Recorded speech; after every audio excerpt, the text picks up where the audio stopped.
Well, I guess this is where the supreme test comes in. So I have added some fuel to the fuel tank, and I let it sit for a few minutes, checking for leaks between the tank and the shut-off valve here. I had the shut-off valve turned off, which is actually what it is now. Then I opened the valve, and fuel flowed from the tank through the filter, and I checked the tickler, this tickler button here. As the float begins to rise in the carburetor, you can feel the float against it. So I let the carburetor sit with fuel in it for a moment, and the valve turned on just to see if there were going to be any leaks, if it was going to leak, if the carb was going to flood over and through these passages here into the throat, or if it was going to leak around the tickler or the vent over here, and it hasn't. So I think I'm ready to proceed. One thing I did check before I decided to try to start this, I worked the throttle lever on the steering yoke, and it seems very stiff. So I'm going to think that might be because the throttle slide is got a little gum on it from when it was this engine was last run, whenever that was. Actually, I think it might have been 8 years ago, according to my notes, but just put a little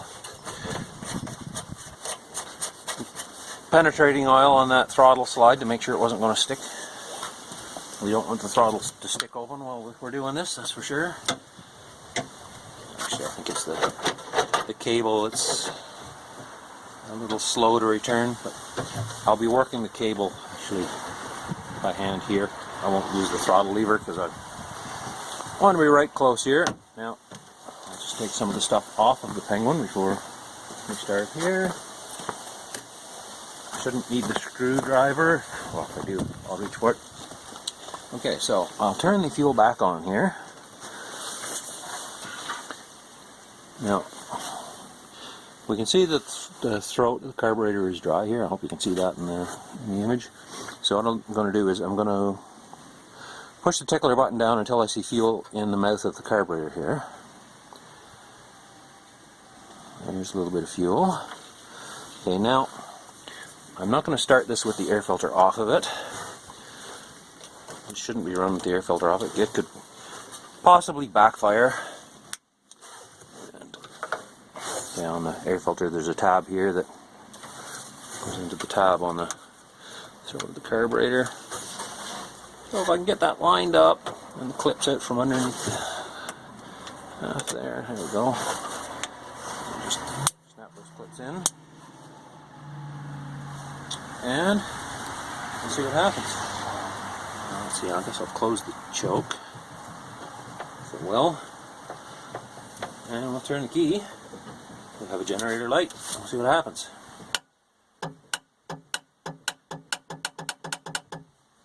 We're back to where we started.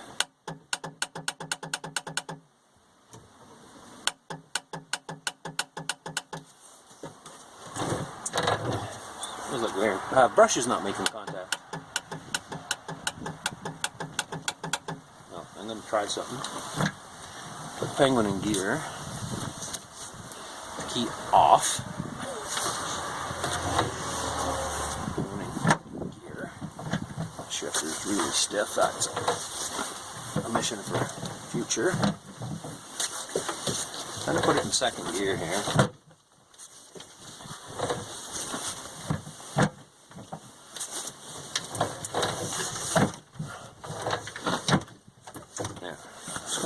Try turning the engine over just a little bit using the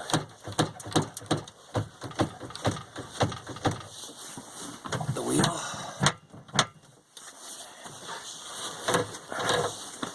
See if I can get it in the third or fourth here.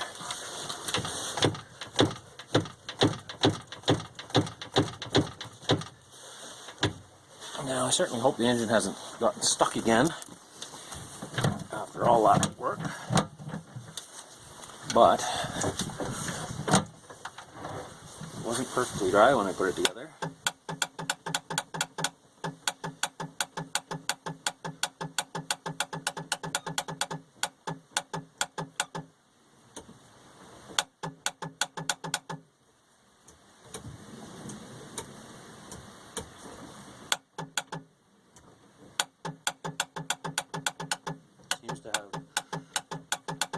plenty of battery there. Well, I'm going to pause the camera here while I scratch my head for a moment, and we'll be right back. After a few minutes of head scratching and trying to crank the engine over frontwards and forward and reverse, and putting the transmission in gear and trying a socket on the axle, I decided that the engine must be stuck again.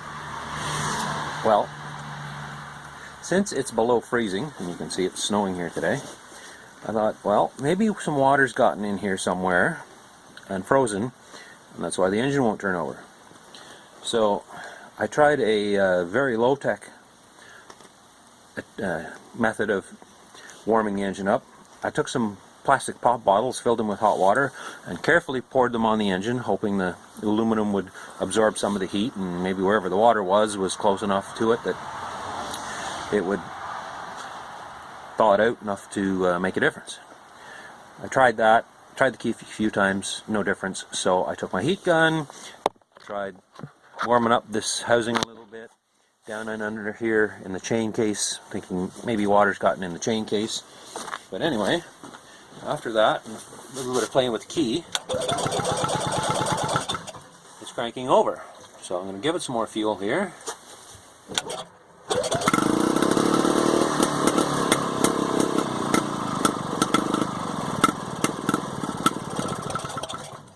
Well, it's trying.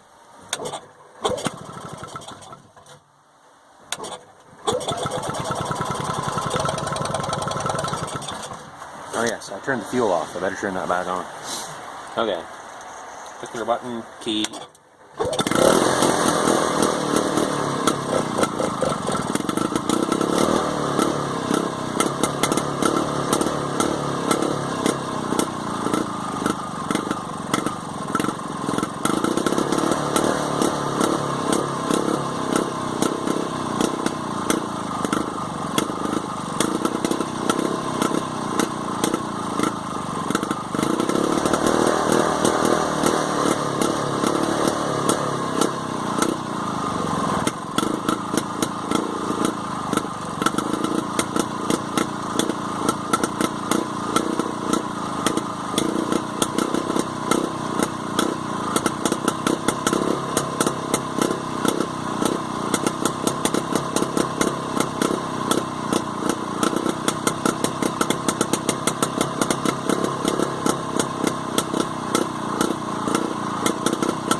Well, after all that, it does sound like it wants to run again.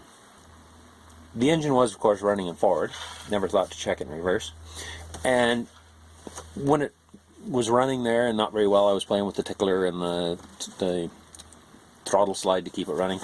What I did do was I turned the pilot screw out and back in again, thinking possibly there might be a little bit of gum or something in there, and if I move it, it would make it a difference. And well enough it did. So I now have it set so it kind of runs. Now we'll see if it'll turn. It'll start and run in reverse.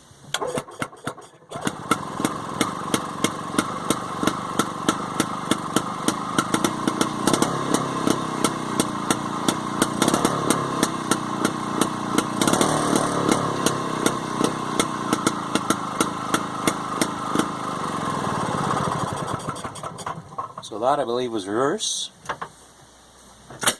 Oh. One thing with these, when you shut them off, of course, fuel gets drawn into the combustion chamber, but you've got the ignition shut off so the fuel isn't burned. Well, when you turn the ignition switch back on again, going from forward to reverse, if the piston is below the exhaust port and there's still a fuel mixture in the cylinder, and the points are closed, you create a spark at the spark plug, and you get a backfire.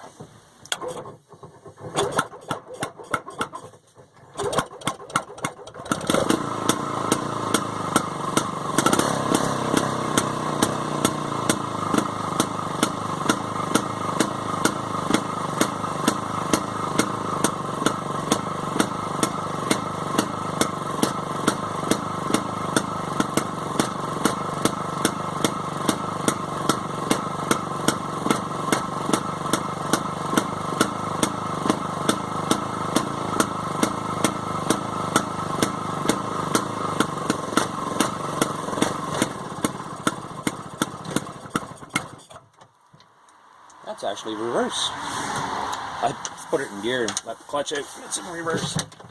That may be why it's not sounding just as smooth as it should, because the ignition timing for reverse. Sorry, I'm trying to shift it back to neutral here.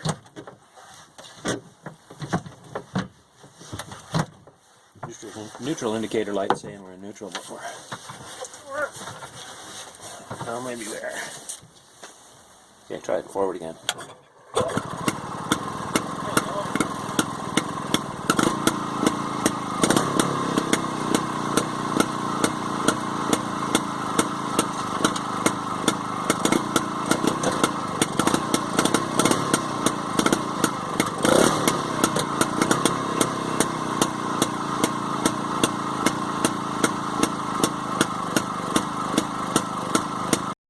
Here, my commentary here.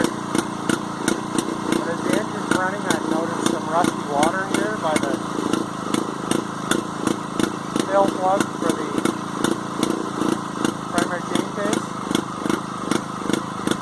If I take the plug out, that's what's in there, some rusty looking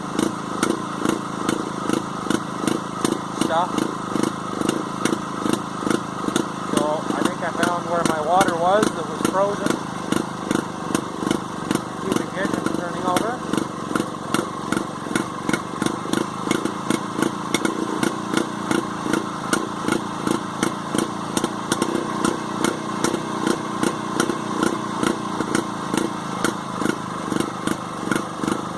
Just for those who may not have heard me when I was trying to speak over the sound of the engine running, I noticed while it was running there was some rusty water sitting in the oil fill plug for the primary chain case.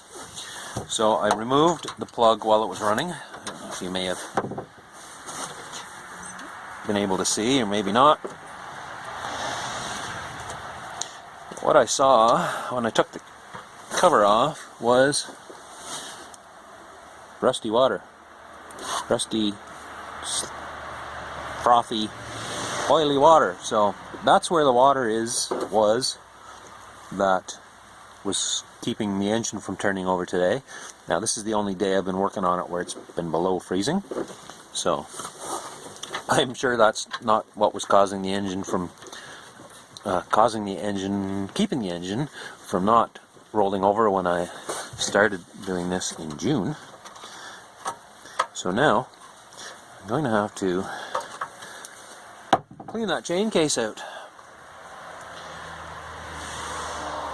and that's going to be as I said, interesting with the machine, with the engine, sorry, in the machine, because the fill is here and the drain is down here right below the engine, right underneath the engine, and of course you can't just crawl into the machine and pull the plug out and let the oil out into a container because it's a bathtub. So the oil will have to be collected, either collected below the engine in the machine, or I'll have to take the engine out of the machine. I'm going to try to change it while the engine is in the machine, and I think what I will have to do is plan to do it on a warm day. Today's a little warmer day, so I'm going to see what I can do to get the water and contaminated oil out of the chain case on the left hand side of the engine. Maybe while I'm here I'll pull the dipstick out of the transmission and make sure there's no water in that. Better to check it now than to find out in the spring after something's frozen and split. So anyway, to start here, I've taken my British Standard wrench, I think it was a 5/16 British Standard wrench, and cracked one of the two drain plugs in the bottom of the chain case loose. There's two of them. Don't think it matters which one I open up, but I've loosened it. It's in a bit of an interesting spot to reach, but I've loosened it a little. Loosen it a little bit more because there's not going to be room for the wrench in here. Once I shove my little pan in underneath here, I've made a little a drain pan just out of a 1 liter oil bottle, 1 quart oil bottle. I'll show it to you in a second here. And I have no doubt this is going to make a mess, because the space is confined here. There isn't room really for the drain pan and my hand. Certainly not room for my drain pan and my hand and this wrench. So I'm just going to have to make sure I catch as much oil as I can and water. Okay, I think that plug is close to out. Sorry if I get a shot of the side of my head here, but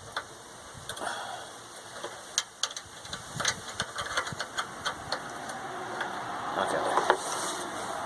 So it's as loose as I think I dare make it before I put my little pan in here, and I put some absorbent towel in underneath here, some paper towel. So I'm pretty sure that's in underneath that plug. Reach in here and make sure I'm on the right plug here. It should be loose enough that I can take it out with my hand. It's not. I didn't take all the oil out of that bottle before I cut the side out of it. Well, loosen this plug some more. This is the day after. I'm going to take that pan out and loosen this plug some more.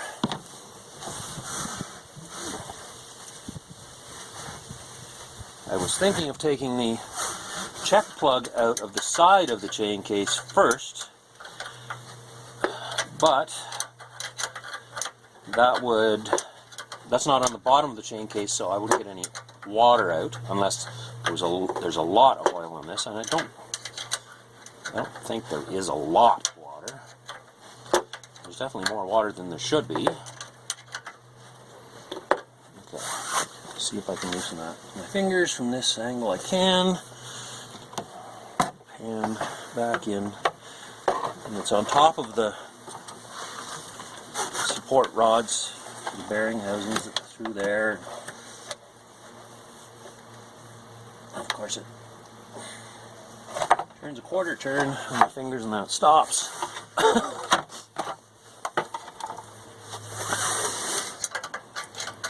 it must be just about ready to fall out.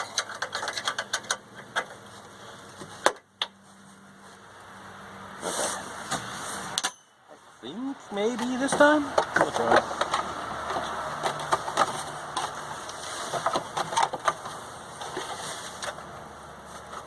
And I do have the penguin down on the ground. Oh, there's the plug is out.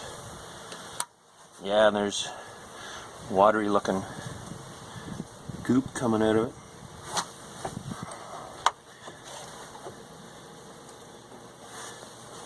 That looks like the water was the first thing out. It does look, I see what looks like oil. So that's how I'm going to do this. I'm going to have to just let this drain, and I'm just going to go away and do something else while this drains. The oil's a little thick. It's 30 weight oil, I think, and it's only a few degrees above freezing today. So I'll just let it drain, put the plug back in, put some oil in it, some fresh oil in it, of course, start the engine, let it run, then drain it again, and do that until the oil comes out clear.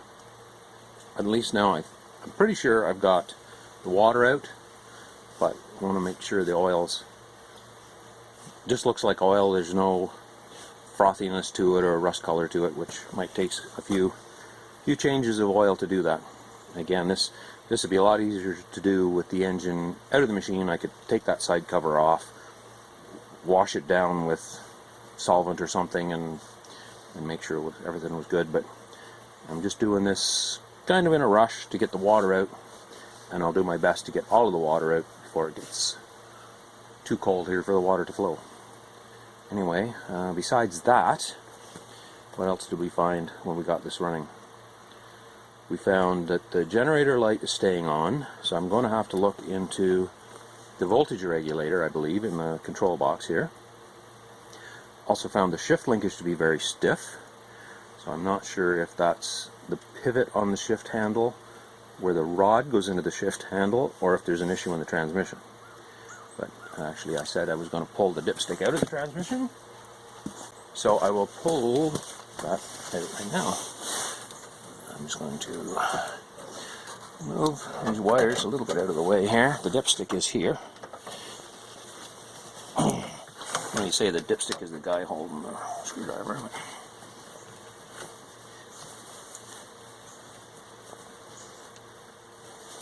Of course, now my hands are all wobbly. There, that's not too tight. Okay. Just gonna pop the air filter back off here.